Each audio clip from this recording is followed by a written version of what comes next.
안녕하세요. 안녕하세요. 톡톡 인문학의 안현배 박미화입니다.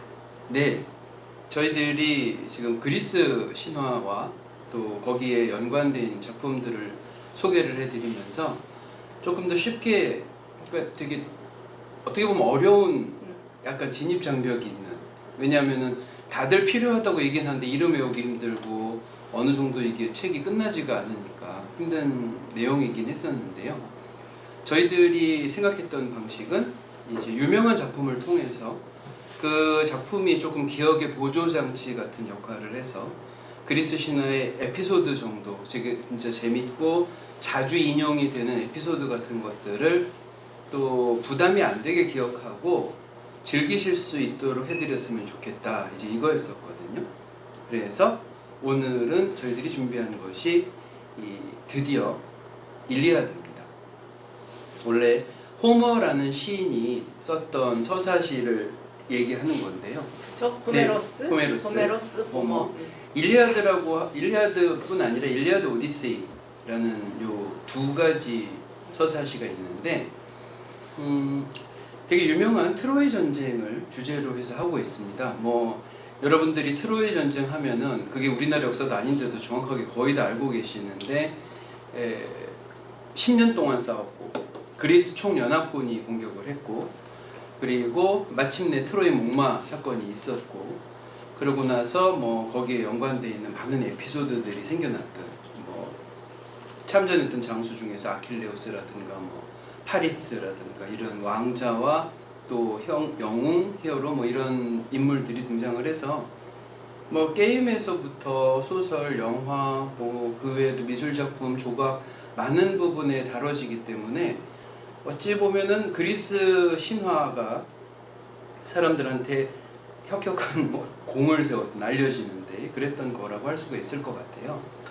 그래서 이제 저희들이 하나하나 따져보려고 하는데, 중간에 여기와 관계되어 있는 작품들도 소개를 해드리지만, 일리아드의 의미나 또 일리아드가 살짝 조금 다른 이야기가 있어요. 이제 무슨 얘기냐면, 이게 신화 부분에서 사람들이 다루고, 이게 그리스 신화고 뭐 거기 신들의 얘기고, 그러니까 약간 무슨 동화책이나 소설책 같은 느낌으로 생각하실 때가 있었는데, 사실은 근대에 와서 19세기 때부터 이 일리아드에서 있었던 트로이 전쟁이 사실 그러니까 그렇게 있었던 사실이라는 것을 증명을 했죠, 서구 유럽의 사람들이.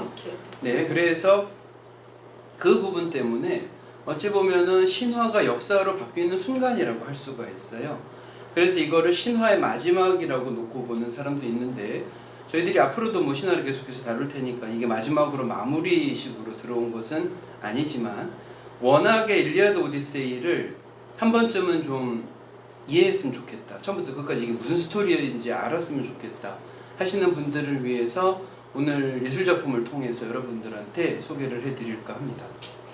네, 그리고 그 트로이 전쟁은 뭐 우리가 역사에서 또 로마사 시작할 때도 트로이 전쟁 제일 마지막에 아이네이아스가 도망칠 때 그 로마사에서 베르질리우스가 아이네이아스를 자기네들 정통성을 살리기 위해서 아이네이아스를 끌고 와서 그 로마의 신화로 만드는 부분이 있기 때문에 또 그것도 중요하고, 또 그 알렉산드 대왕도 출전하기 전에 알렉산드 대왕의 어머니가, 야 사실은 너는 그 아킬레스죠, 그렇죠? 네. 아킬레스의 후손이라고 하고, 그러니까 아킬레스는 트로이 전쟁, 일리아드에서 트로이 전쟁의 사령관이었거든요. 네. 그러니까 사령관의 후손이라고 하고, 그 알렉산드 대왕은 또, 그리고 로마사에서 베르질리우스가 아이네이아스, 트로이에 있는 그쪽은 이제 아까는 그 아킬레스 그리스 쪽이고, 네, 그리스 쪽이고, 그 다음에 아이네이아스는 트로이 쪽으로 해서, 네.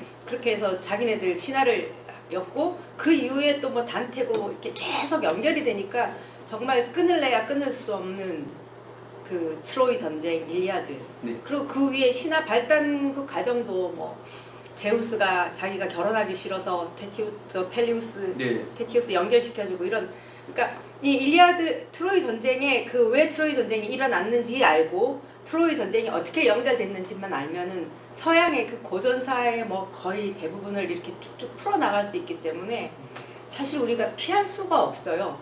이게 그냥 단순히 그 트로이 목마 뭐 이게 아니라 그 서양사에서 정말로 그 풀어 나갈 수 있는 오리진 그 자체라고 저는 그렇게 생각합니다. 네, 그렇죠. 네, 선생님은 미술사적으로 풀어준다면 이제 뭐 인문학적으로 접근한다면 예. 그 의의가 그렇지 않나 생각합니다. 네, 그렇죠. 맞는 말씀. 맞나요? 이건 제 얘기였는데. 네. 예. 그다음 선생님 말씀. 네. 일단 저희들이 일리아드를 다룰 때 일리아드에 대해서 말씀을 드릴 것이 약간 그게 뭐 이제 처음에 들어가는 이제 이게 개념이 뭘까 하는 부분에 관해서 설명을 드리면 트로이 전쟁은 10년 동안 지속이 됐는데 그 10년이 다 기록되어 있는 것은 아닙니다.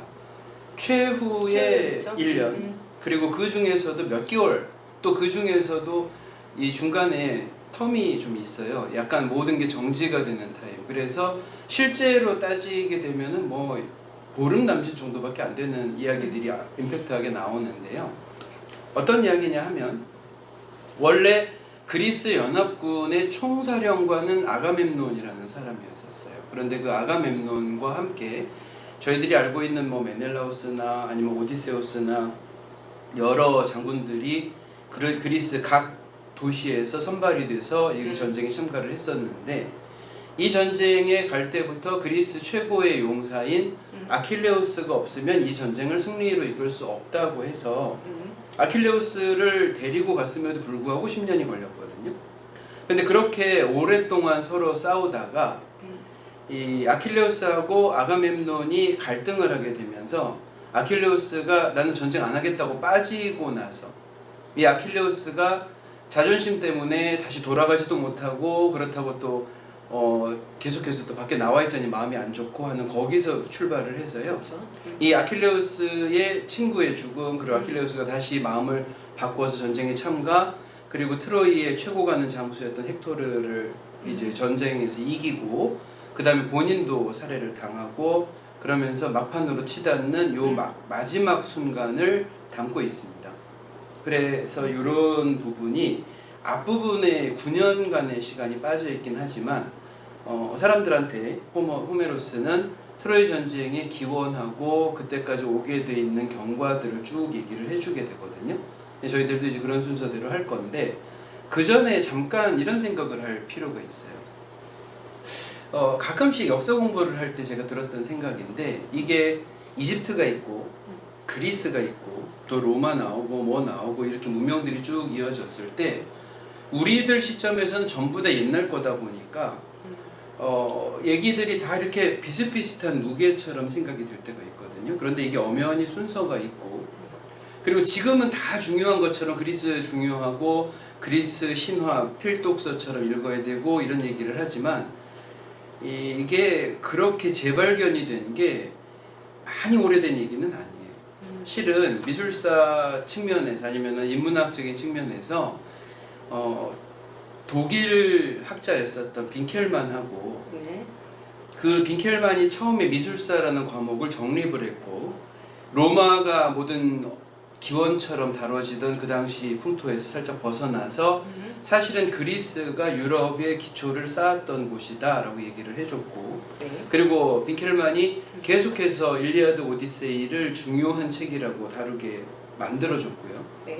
본인이 초상화를 그릴 때도 항상 일리아드를 들고 있는 모습으로 그려달라고 주문을 할 만큼 자기가 각별한 애정을 가지고 있었고 그게 뒤로 이어져서 화가는 맹스라는 사람 그리고 또 어떤 이 대학자라고 얘기하는 괴테 그리고 그 이후에 뭐 프랑스에서 신고전주의 운동이 일어났을 때 자크루이 다비드나 그 외에 국립미술학교에 있는 교수진들이 전부 그리스에서 관심 그리고 그 그리스에 대한 관심이 일리아드라는 책을 새롭게 읽고 거기에 대한 것을 서로 공통으로 관심을 나누고 하는 과정이 있은 다음에 그러니까 그 발견되기 전. 그쵸. 그게 그런 열기 때문에 발견이 되게 되는 거죠. 차후에 이제 그러면 정말로 정말 신화 같은 얘기였죠. 그렇죠. 그때는 신화였고 신화지만 뭐 그리스에 대해서 우리가 더 진입을 하기 어떻게 보면 이해하기 쉽도록 하는 앞에서 무슨 천병 같은 구실을 했었는 건데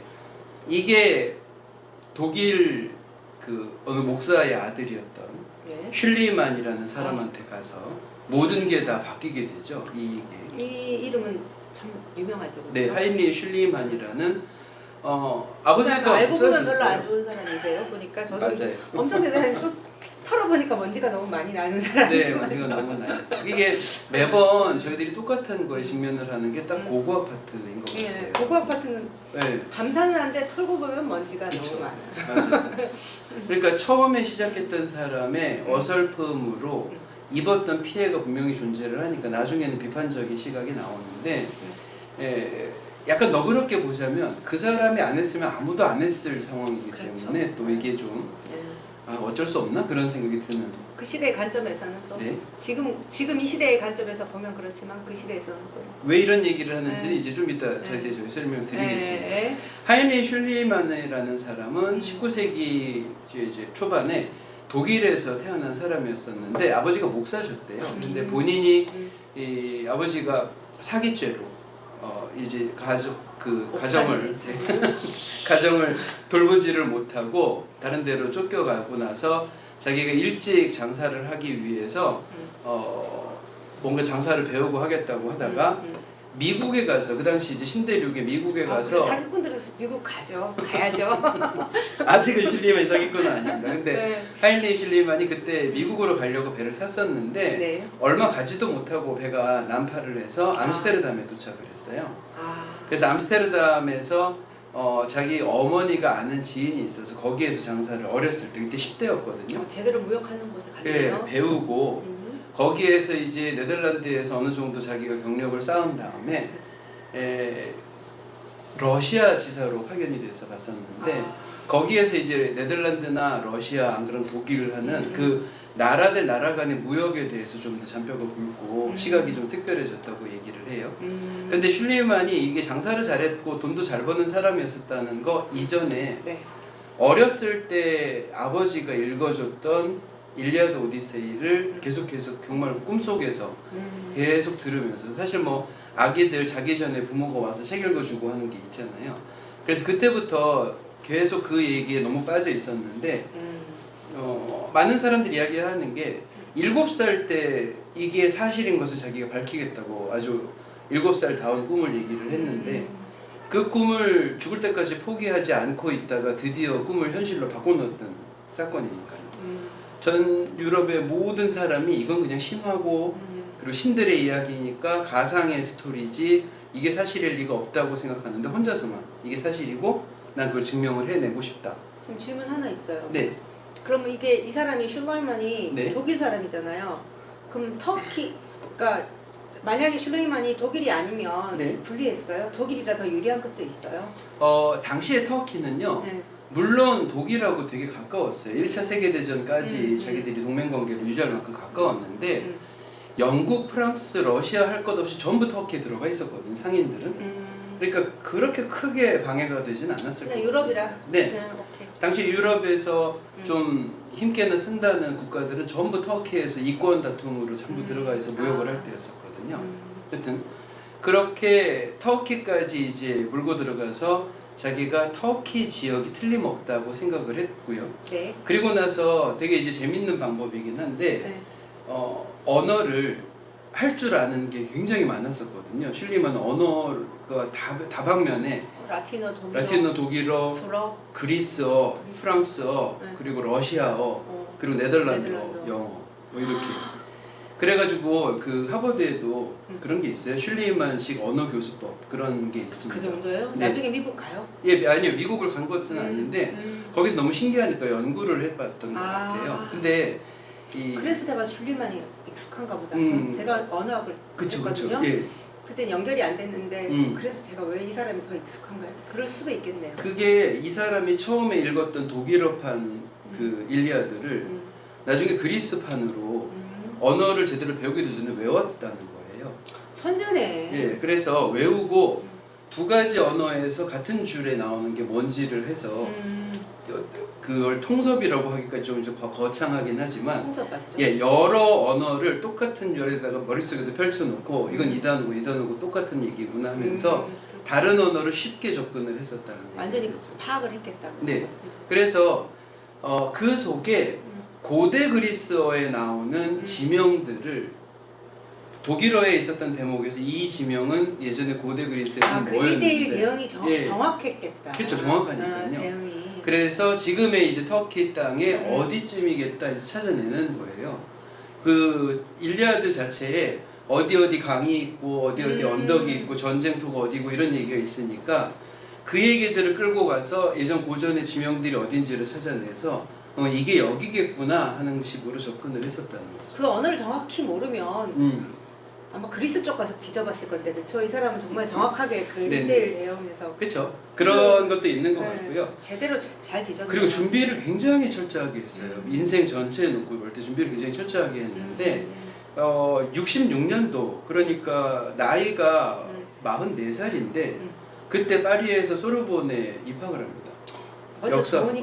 역사학과에 입학을 해서 고대 역사에 그 시절에는 대해서 고고학과 없었어요? 없었죠. 제대로 없었죠. 그래서 이 사람들 이후에 고고학과 그렇죠. 아케올로지가 그렇죠. 얼마 안 이게 됐죠? 열풍이 이 사람 이후에 본 거니까. 그러면 그 아케올로지 1세대라고 볼 수 거의 있겠네요. 1세대라고 그때는 이제 역사학과에서 그냥 가르칠 때였었는데 소르본에서 2년 동안 공부를 하고요. 그리고 1868년에 로마로 가서 밟을 실습을 또 합니다. 어느 정도 자기 지식이 있어야지 거기 땅을 파내도 괜찮을 것 같다고.